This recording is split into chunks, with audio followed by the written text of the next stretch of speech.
Pigmentation రాకుండా మీకు ఒక చిన్న చిట్కా చెప్తాను చూడండి. ఒక 2 గరిటెల పాలు మరగపెట్టాలి. మరగపెట్టక ఇట్లా చిక్కగా అవుతాయన్నమాట.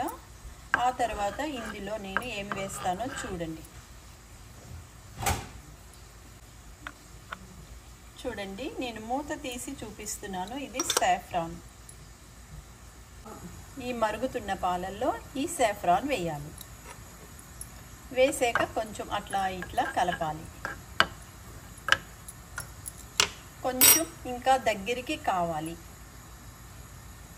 చూడండి, ఈ సాఫ్రాన్ వేసాక ఈ పాలు బాగా మరిగాయి. ఇప్పుడు స్టవ్ ఆఫ్ చేసి ఇది కొంచెం చల్లగా అయ్యాక రోజు నైట్ పిగ్మెంటేషన్ ఎక్కడైతే ఉందో అక్కడ మీరు నైట్ పూట మసాజ్ చేసుకొని అట్లానే పడుకోండి.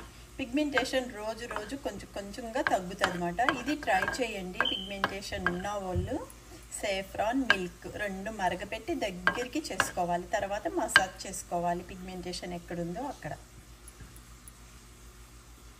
చూడండి, ఇప్పుడు ఇది చిక్కగా అయిపోయింది. రోజు నైట్ అప్లై చేసుకొని పడుకుంటే కడగద్దు, ఇంకా కడగకుండా అట్లానే పడుకోవాలి. పిగ్మెంటేషన్ ఉన్న వాళ్ళు ఇది చాలా మంచిగా పనిచేస్తుందని.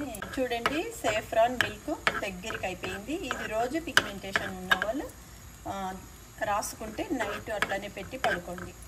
రోజు రాత్రి పూట పిగ్మెంటేషన్ ఉన్న వాళ్ళు ఇది అప్లై చేసుకొని అలానే పడుకోండి. అట్లా 40 days అట్లా పెట్టుకున్నారనుకో కొంచెం పిగ్మెంటేషన్ తగ్గుతుంది.